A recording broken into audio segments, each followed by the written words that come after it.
अस्सलामुअलैकुम स्टूडेंट्स, मैं हूं डॉक्टर मोहम्मद अशरफ। आज की इस वीडियो में हम डिस्कस करेंगे ई कॉमर्स बिजनेस मॉडल क्या है और इसकी कौन कौन सी इंपॉर्टेंट प्रॉपर्टीज़ हैं और उनसे क्या मुराद है। ई कॉमर्स बिजनेस मॉडल को डिस्कस करने से पहले मैं बिजनेस मॉडल को ओवरऑल डिस्क्राइब या डिफाइन कर लेता हूं ताकि हमें ई कॉमर्स बिजनेस मॉडल की भी प्रॉपर अंडरस्टैंडिंग डेवलप हो। Business model basically refers to a set of planned activities by which a company can generate revenue to sustain itself. इस एक जुमले से हमें पता चल रहा है कि ऑर्गेनाइजेशंस की वो तमाम एक्टिविटीज़ जो हमने प्लान की हुई हैं और उन एक्टिविटीज़ का मकसद क्या है, कंपनी को सस्टेन करने के लिए रेवेन्यू जनरेट करना। अब अगर हम किसी भी ऑर्गेनाइजेशंस को क्लोजली देखें, ऑब्जर्व करें, तो हमें पता चलेगा कि एक ऑर्गेनाइजेशंस के अंदर बहुत सारे डिपार्टमेंट्स होते हैं। लाइक सेल्स डिपार्टमेंट है, मार्केटिंग डिपार्टमेंट है, R&D डिपार्टमेंट है, सेल्स आफ्टर डिपार्टमेंट है। अगर मैन्युफैक्चरिंग इंडस्ट्री है तो मैन्युफैक्चरिंग डिपार्टमेंट होगा और उसके साथ साथ सप्लायर रिलेशनशिप डिपार्टमेंट भी होगा। अब हर डिपार्टमेंट की अपनी कुछ एक्टिविटीज़ होती हैं। वो डिपार्टमेंट अपनी एक्टिविटीज़ को कैसे परफॉर्म करता है, उनको परफॉर्म करने के लिए पहले ही से सब चीज़ें डिफाइन होती हैं। फॉर एग्जांपल सेल्स डिपार्टमेंट है, वो सेल्स कैसे करेगा। मार्केटिंग डिपार्टमेंट है, उसने प्रमोशन करनी है, मार्केट में प्रोडक्ट को लॉन्च करना है, वो कैसे करेंगे। और इसी तरह R&D डिपार्टमेंट और मैन्युफैक्चरिंग डिपार्टमेंट में कौन कौन सी एक्टिविटीज़ हैं। बिजनेस मॉडल में ये तमाम एक्टिविटीज़ को पहले ही से प्लान किया जाता है ताकि उन एक्टिविटीज़ को एफिशिएंटली एंड इफेक्टिवली परफॉर्म किया जा सके in order to generate revenue. क्योंकि किसी भी ऑर्गेनाइजेशंस का मेजर ऑब्जेक्टिव जो होता है वो रेवेन्यू जनरेट करना होता है। अब रेवेन्यू ऐसे ही जनरेट नहीं हो जाता। रेवेन्यू को जनरेट करने के लिए कुछ एक्टिविटीज़ होती हैं जिन्हें बहुत अच्छी तरह परफॉर्म करना पड़ता है। अगर ऑर्गेनाइजेशंस उन एक्टिविटीज़ को पहले ही से प्लान ना करे और उनको लिस्ट डाउन ना करे और उनको प्रॉपरली डिफाइन ना करे कि वो एक्टिविटीज़ स्टेप बाय स्टेप कैसे होंगी, उनकी अप्रूवल कैसे होगी और उनके आउटकम्स क्या हो सकते हैं, तो उस वक्त तक ऑर्गेनाइजेशंस रेवेन्यू जनरेट प्रॉपरली नहीं कर पाते। इसलिए ऑर्गेनाइजेशंस की जो सस्टेनेंस है वो भी रेवेन्यू पे ही डिपेंड करती है। अगर कंपनी ने एग्जिस्ट करना है, ग्रो करना है, तरक्की करनी है, तो the company has to continuously increase और सस्टेन और जनरेट रेवेन्यू। और वो कैसे हो सकती हैं, वो प्लान्ड एक्टिविटीज़ की बेस पे हो सकती हैं। इसलिए जब हम बिजनेस मॉडल की बात करते हैं तो हम ऑर्गेनाइजेशंस के हर डिपार्टमेंट में होने वाली तमाम एक्टिविटीज़ को प्लान करते हैं और उनको प्रॉपरली एग्जीक्यूट करते हैं। And the second thing is this, a company may have several business models depending on the company and industry. अब एक ऑर्गेनाइजेशंस का एक बिजनेस मॉडल भी हो सकता है, दो हो सकते हैं, तीन हो सकते हैं। अब डिपेंड करता है कि ऑर्गेनाइजेशन किस इंडस्ट्री में एग्जिस्ट करती है और ऑर्गेनाइजेशंस की नेचर क्या है। अब कुछ ऑर्गेनाइजेशन सिर्फ प्रोडक्ट्स मैन्युफैक्चर करते हैं और उनको मार्केट में सेल करती हैं, तो वो उनका सेल्स मॉडल हुआ। अब कुछ ऑर्गेनाइजेशंस ऐसी हैं जो सर्विसेज प्रोवाइड करती हैं, एज ए इंटरमीडियरी काम करती हैं दो ऑर्गेनाइजेशंस के दरमियान। बहुत सारी ऑर्गेनाइजेशंस ऐसी एग्जिस्ट कर रही होती हैं और कुछ ऑर्गेनाइजेशंस ऐसी हैं जो मैन्युफैक्चरिंग तो नहीं करती but they are providing some kind of a services. अब हर ऑर्गेनाइजेशंस का अपना बिजनेस मॉडल होता है। कुछ ऑर्गेनाइजेशंस के एक या दो हो सकते हैं, मींस वो मैन्युफैक्चर करके सेल्स भी कर रहे हैं प्रोडक्ट्स की और उसके साथ साथ कुछ आउटसोर्सिंग की भी सर्विसेज देते हैं, या यूँ कह लें कि एज ए इंटरमीडियरी भी काम कर रही हूँ। तो ये डिपेंड करता है कि ऑर्गेनाइजेशंस किस तरह की हैं। अब हम डिस्कस करते हैं ई कॉमर्स बिजनेस मॉडल क्या है। अगर यही ऑर्गेनाइजेशंस जिसने अपनी एक्टिविटीज़ को प्लान किया हुआ है, अगर इन एक्टिविटीज़ को परफॉर्म करने के लिए वो इंफॉर्मेशन टेक्नोलॉजी, इंटरनेट या वर्ल्ड वाइड वेब को यूज़ करती है, तो फिर हम कहते हैं कि वो business model basically e commerce है। अब कुछ ऑर्गेनाइजेशंस अपनी इन प्लान्ड एक्टिविटीज़ में से कुछ एक्टिविटीज़ को इंटरनेट या पे ऑनलाइन करती हैं और कुछ ऑर्गेनाइजेशंस माइट बी सारी एक्टिविटीज़ ही ऑनलाइन कर रही हो। तो ये डिपेंड करता है। अगर ऑर्गेनाइजेशन अपनी तमाम प्लान्ड एक्टिविटीज़ को ऑनलाइन कर रही है and they know the power of the information technology, internet and world wide web, so definitely then we can say वो ऑर्गेनाइजेशन फुली या pure e commerce business model पे काम कर रही हैं। अगर ऑर्गेनाइजेशंस अपनी एक्टिविटीज़ को 100% ऑनलाइन नहीं कर रही तो उनको हम partial e commerce business model कहते हैं। अब हम डिस्कस करते हैं properties of business model. Normally जब हम बीबीए के स्टूडेंट्स को end of the program, BBA के 4 साल डिग्री के एंड पे हम कहते हैं स्टूडेंट्स को कि जाओ और अपना एक बिजनेस प्लान बना के लाओ, तो उस वक्त मेरे तजर्बे में ये चीज़ आई है कि बहुत सारे स्टूडेंट्स को नहीं पता होता कि बिजनेस प्लान में अब क्या क्या चीज़ें शामिल होंगी। बिजनेस प्लान में बिजनेस मॉडल की प्रॉपर्टी से रिलेटेड काफी सारी चीजें बिजनेस प्लान का हिस्सा होती हैं। अब बिजनेस प्लान में कौन कौन सी चीजें होती हैं जो बिजनेस मॉडल से रिलेटेड हैं, तो वो हम डिस्कस कर लेते हैं। अगर स्टूडेंट्स बिजनेस मॉडल को प्रॉपरली अंडरस्टैंड कर लें और उनकी प्रॉपर्टीज पे थोड़ा सा गौर कर लें, उनको लिस्ट डाउन कर लें, जहन में रख लें, तो उनके लिए बिजनेस प्लान बनाना बहुत आसान हो जाता है। मैं ये बात इसलिए डिस्कस कर रहा हूँ कि अक्सर स्टूडेंट्स बिजनेस प्लान पे आके स्टक हो जाते हैं। और अगर स्टूडेंट्स ने बिजनेस मॉडल को प्रॉपरली स्टडी किया हो, they know the properties of the business model, तो then they can develop a very interesting business plan. Business properties में सबसे पहले जो प्रॉपर्टी है, a description of the customers to be served and the company's relationship with these customers value propositions. Business model में जो पहली property है वो है customers. You must list down what are those your customers and how you can serve them more effectively and efficiently. Sometime organizations उन customers की एक list बना लेती है कि हमारे customers इधर young हैं, old हैं, childs हैं, kids हैं। sometime कुछ organizations बच्चों की products सेल करती हैं, उनकी target जो customer होते हैं वो kids होते हैं। इसी तरह मेल है या फीमेल है। So the company must be very clear about whether their customers are male or female, whether the customers are professionals और households, whether the customers are the businesses. So इसलिए पहली प्रॉपर्टी में customers के बारे में very clear पता होना चाहिए, क्योंकि जैसे कि हमने डिस्कस किया कि बिजनेस मॉडल का मेजर ऑब्जेक्टिव क्या, रेवेन्यू जनरेट करना, और रेवेन्यू कस्टमर से आता है। अगर एक ऑर्गेनाइजेशन को क्लियरली नहीं पता कि हमारे कस्टमर्स कौन है, तो how they can serve them, so that this is the important thing, how the company can develop good relationship with these customers. So this is important कि कस्टमर हमारे कौन कौन से हैं और उनको हम कैसे सर्व कर सकते हैं, उनकी नीड्स क्या हैं। जब हम ये लिस्ट डाउन कर लेते हैं कि ये वाले हमारे कस्टमर हैं, तो फिर हम उनको डिफाइन करते हैं, उनकी नीड्स और वांट्स को भी लिस्ट डाउन कर लेते हैं, और वो कहाँ रहते हैं और उनकी क्वालिफिकेशन क्या है, उनका जेंडर क्या है और उनकी रिक्वायरमेंट्स क्या है। तो अगर हमें कस्टमर्स का सही तरह पता हो तो फिर हम अगली वाली चीजें कर सकते हैं। For example, then the company can work on what are the products and services they can provide to their customers. So फिर हम दूसरी प्रॉपर्टी के बारे में बात करते हैं, which is a description of all products and services the business will offer and the markets in which they will be solved. अब ये सेकेंड इंपॉर्टेंट बात, ऊपर आपने डिफाइन कर लिया कि हमारे कस्टमर्स ये हैं, इनका एज ग्रुप ये है, इनका जेंडर ये है और ये फलां जगह रहते हैं और इनको इन चीज़ों की ज़रूरत होती है और हम उनको कैसे अच्छी तरह फैसिलिटेट कर सकते हैं। अब इसी की बेस पे हम अपनी प्रोडक्ट्स एंड सर्विसेज को लिस्ट डाउन करते हैं। कंपनी जो है हमारे इन कस्टमर्स की इन रिक्वायरमेंट्स को या इन नीड्स एंड वांट्स को फुलफिल कर सकती है, और वो फुलफिल इन प्रोडक्ट्स एंड सर्विसेज के ज़रिए होंगी, और organisations is willing to provide those products and services to the customers. अब ये एक इम्पोर्टेंट बात है, जब आप डिफाइन कर लेते हैं कि ये प्रोडक्ट्स एंड सर्विसेज हैं, फिर आप बात करते हैं कि आप इन प्रोडक्ट्स एंड सर्विसेज को कैसे मार्केट में सोल्ड कर सकते हैं या इन प्रोडक्ट्स एंड सर्विसेज को कैसे मार्केट करेंगे। ये भी बिजनेस मॉडल की इम्पोर्टेंट प्रॉपर्टी है, और बिजनेस मॉडल में ये क्लियरली डिफाइन होनी चाहिए कि आप इनको कैसे मार्केट करेंगे। Third property, a description of the business process required to make and deliver the products and services including distribution and marketing strategies. अब हर ऑर्गेनाइजेशन के अंदर, जैसे कि मैंने कहा, बहुत सारे बिजनेस डिपार्टमेंट्स होते हैं। उन डिपार्टमेंट्स में किसी भी एक्टिविटी को परफॉर्म करने के लिए कुछ बिजनेस प्रोसेसेस होते हैं।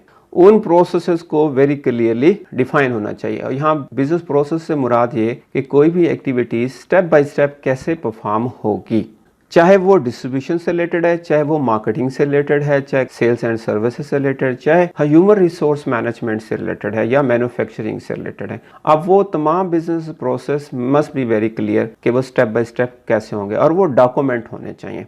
ये इतनी इंपॉर्टेंट चीज़ें हैं बिजनेस प्रोसेस की कि इससे ऑडिट की चीज़ें बाद में सामने आती हैं। अगर ऑर्गेनाइजेशन ने अपनी एक्टिविटीज़ को परफॉर्म करने के लिए प्रोसेसेस डिफाइन कर दिए हैं, तो वो एक्टिविटीज़ उन प्रोसेसेस के तहत स्टेप बाय स्टेप होंगे, और बाद में बहुत सारी जो कन्फ्यूजन अराइज होती हैं उनसे ऑर्गेनाइजेशन बच सकती हैं। और जो ऑर्गेनाइजेशन अपने बिजनेस प्रोसेसेस को क्लियरली डिफाइन नहीं करते, उनके लिए बाद में इश्यूज आते हैं, क्योंकि वो प्रोसेसेस या वो एक्टिविटीज प्रॉपरली परफॉर्म नहीं हो पाती। Therefore, the organizations must be very clear about what are those business processes and how they can be performed, particularly related to the products and services. Fourth property, a list of resources required and the identification of which ones are available and which will be developed in-house and which will be acquired, including human resource. Resources में हमारे पास normally दो तरह के resources होते हैं, physical resources और दूसरे हमारे पास ह्यूमन रिसोर्सेज। आप यूँ कह सकते हैं financial resources, non financial resources भी कह सकते हैं। मतलब रिसोर्सेज को आप डिफरेंट टाइप्स के लिहाज से डिफाइन कर सकते हैं। एनीवे, जो भी रिसोर्सेज एक ऑर्गेनाइजेशन को चाहिए in order to fulfil the requirement of the customers और in order to produce and manufacture or provide services and products to the customer, वो तमाम रिसोर्सेज लिस्ट डाउन होने चाहिए और उनमें से कौन कौन से रिसोर्सेज हैं जो ऑर्गेनाइजेशन के पास हैं और कौन कौन से ऑर्गेनाइजेशंस को डेवलप करने पड़ेंगे और कौन कौन से ऐसे रिसोर्सेज हैं जो ऑर्गेनाइजेशन खुद डेवलप नहीं कर सकती, उनको आउटसोर्स करके हमें हासिल करने होंगे। अब माइट भी वो ह्यूमन रिसोर्स भी हो सकते हैं जिसमें स्किल्ड लेबर है, प्रोफेशनल्स हैं, एनालिस्ट हैं, मैन्युफैक्चरिंग प्लांट पे लोग काम कर रहे होते हैं, वो भी हो सकते हैं। एनीवे, यहाँ पे वो तमाम लिस्ट रिसोर्सेज की क्लियरली डिफाइन हो और पता हो ताकि टाइमली हमें वो रिसोर्सेज अवेलेबल हो जाएं और उनको हम यूज़ करके अपनी रिक्वायरमेंट्स को पूरा कर सकें। अगर आप रिसोर्सेज के बारे में क्लियर नहीं हैं, just imagine how you can perform these three properties of the business model.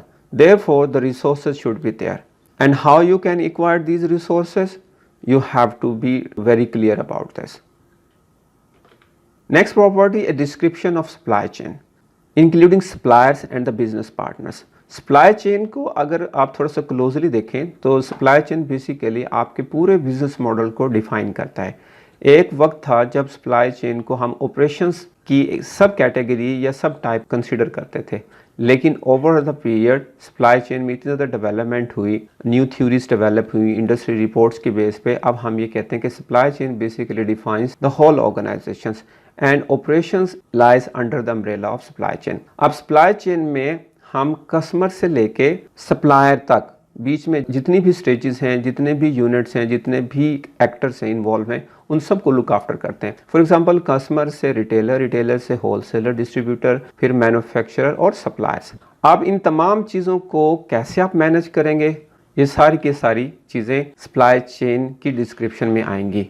अब सप्लाई चेन में जो मोस्ट इंपॉर्टेंट एलिमेंट होता है वो सप्लायर्स होता है। अगर आप मैन्युफैक्चरिंग इंडस्ट्री में काम कर रहे हैं तो सप्लायर को प्रॉपर कैसे आप मैनेज करेंगे, कौन कौन से आपके सप्लायर्स हैं और उनके साथ आप कैसे रिलेशनशिप बिल्ड अप करेंगे, it must be clear in this particular property of the business model.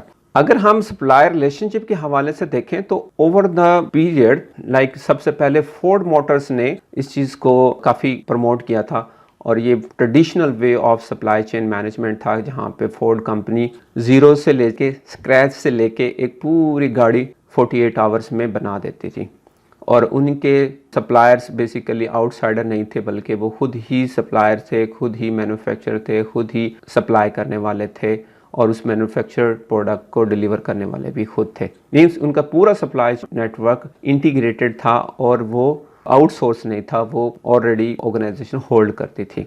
तो अब ओवर द पीरियड क्योंकि फोर्ड सप्लाई चेन नेटवर्क में फ्लेक्सिबिलिटी नहीं थी और फोर्ड की सप्लाई चेन जो है वो काफ़ी रिजिड थी in terms of providing various types of product.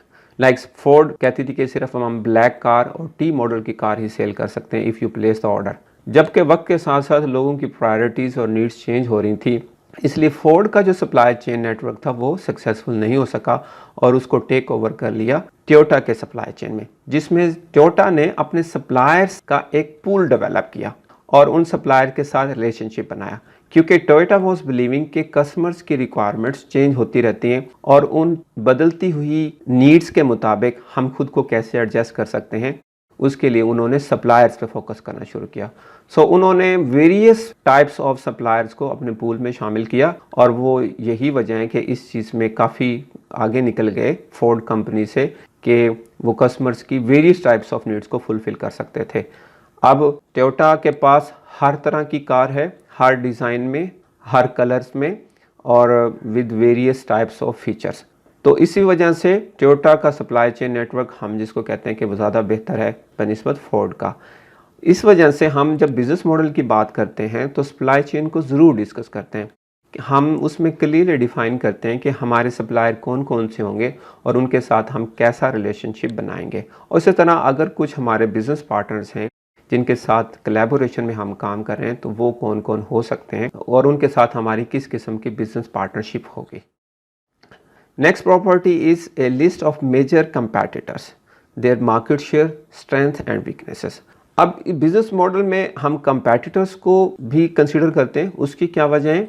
Actual में मार्केट में जो कुछ भी चेंजिंग्स आ रही हैं, अब मार्केट्स काफ़ी डायनामिक्स हैं।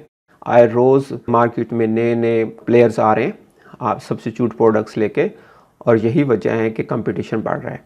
अगर आपने मार्केट में इन रहना है, खुद को ग्रो करना है, अपने रेवेन्यू को सस्टेन करना है और उसमें इंक्रीमेंटल फैक्टर ऐड करना है, तो उसके लिए ज़रूरी है कि आप अपने कंपैटिटर्स को ऑब्ज़र्व करें। और उनको आप कैसे ऑब्ज़र्व कर सकते हैं? जब आपको ये पता हो कि हमारे कंपैटिटर्स कौन कौन हैं और उनका मार्केट शेयर क्या है, उनकी स्ट्रेंथ एंड वीकनेसेस क्या हैं। और इसी तरह कंपनी को अपनी भी वीकनेसेस और स्ट्रेंथ्स का पता होना चाहिए ताकि आप कंपैटिटर्स के लिहाज से खुद को मार्केट में पेनिट्रेट कर सकें।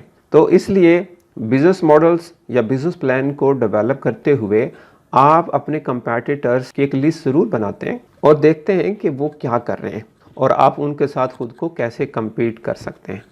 Next property is the anticipated organisational changes and any resistance to change.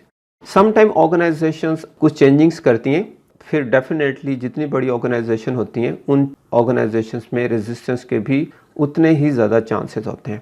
एक ऑर्गेनाइजेशन छोटी है, उसमें अगर आप कोई न्यू चीज़ें ऐड करने जा रहे हो या अपना वे ऑफ वर्किंग स्टाइल को चेंज करने जा रहे हो, तो ऑर्गेनाइजेशन अगर बड़ी है तो उसमें रेजिस्टेंस भी उतनी ही ज़्यादा आएगी। ऑर्गेनाइजेशन छोटी है तो उसमें रेजिस्टेंस भी उतनी कम आएगी। लाइक 2009 में जब पीटीसीएल ने प्लान किया कि अब हम अपनी ऑर्गेनाइजेशंस में ईआरपी को इम्प्लीमेंट करेंगे।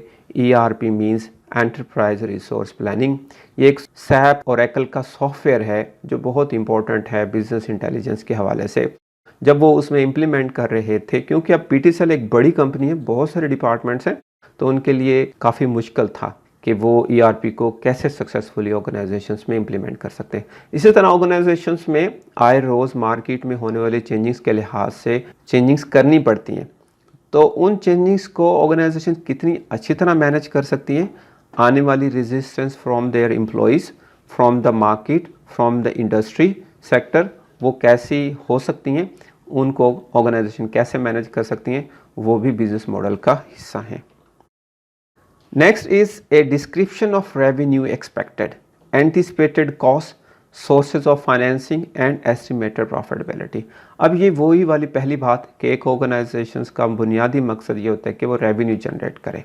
अब रेवेन्यू जनरेट कैसे होगा? ऑर्गेनाइजेशन पहले से प्लान करती है, एक्सपेक्ट करती है कि हम इतना मार्केट शेयर गेन करेंगे और फिर हमारे पास इतना रेवेन्यू आ जाएगा। और जब हम रेवेन्यू की बात कर रहे होते हैं तो कॉस्ट को हम बिल्कुल नहीं भूलते, क्योंकि कॉस्ट और रेवेन्यू इंटरलिंक्ड हैं। और जहाँ पे हम रेवेन्यू को एक्सपेक्ट करते हैं वहाँ पे हम एंटिसिपेट करते हैं कि कॉस्ट कितनी इनकर होगी। अब ऑर्गेनाइजेशंस इस रेवेन्यू को जनरेट करने के लिए डेफिनेटली फाइनेंस जनरेट करती है पहले। और फाइनेंसिंग के सोर्सेज क्या क्या हो सकते हैं? कुछ ऑर्गेनाइजेशन अपने पॉकेट से खर्च करती है और कुछ ऑर्गेनाइजेशन डिफरेंट फाइनेंशियल इंस्टीट्यूट से बारो करती है। अब वो पैसा जितना हमें चाहिए ऑर्गेनाइजेशंस को प्रोडक्ट्स एंड सर्विसेज मैन्युफैक्चर करने में या कस्टमर की रिक्वायरमेंट फुलफिल करते हुए जो भी एक्सपेंडिचर्स हो रहे हैं, उनकी फाइनेंसिंग कहाँ से होगी, वो कौन कौन से सोर्सेज हो सकते हैं। सो बिजनेस मॉडल में सोर्सेज ऑफ फाइनेंसिंग भी क्लियरली डिफाइन होनी चाहिए। और in the end estimated profitability क्या हो सकती है? कहीं ऐसा तो नहीं कि हम रेवेन्यू जो जनरेट कर रहे हैं उसके लिहाज से कॉस्ट बहुत ज़्यादा है। अगर कॉस्ट ज़्यादा आ गई तो फिर डेफिनेटली आपकी प्रॉफिटेबिलिटी कम हो जाएगी। तो you have to see profitability as well so that you can effectively manage revenue as well as the cost है। आई होप आज की इस वीडियो में आप लोगों ने लर्न कर लिया होगा कि बिजनेस मॉडल से क्या मुराद है और बिजनेस मॉडल की कौन कौन सी प्रॉपर्टीज़ हैं। अगर आपका कोई क्वेश्चन है ई कॉमर्स बिजनेस मॉडल और इसकी प्रॉपर्टी से रिलेटेड, तो आप मुझे कमेंट सेक्शन में पूछ सकते हैं। I will try to answer your question as soon as possible. अगर आपको आज की ये वीडियो अच्छी लगी है तो प्लीज़ आप इस वीडियो को लाइक करें, शेयर करें। अगर आप इस चैनल पे न्यू हैं तो चैनल भी सब्सक्राइब कर लें ताकि आने वाली नेक्स्ट वीडियोस का नोटिफिकेशन आपको टाइमली मिलता रहे। टेक केयर, अल्लाह हाफिज़।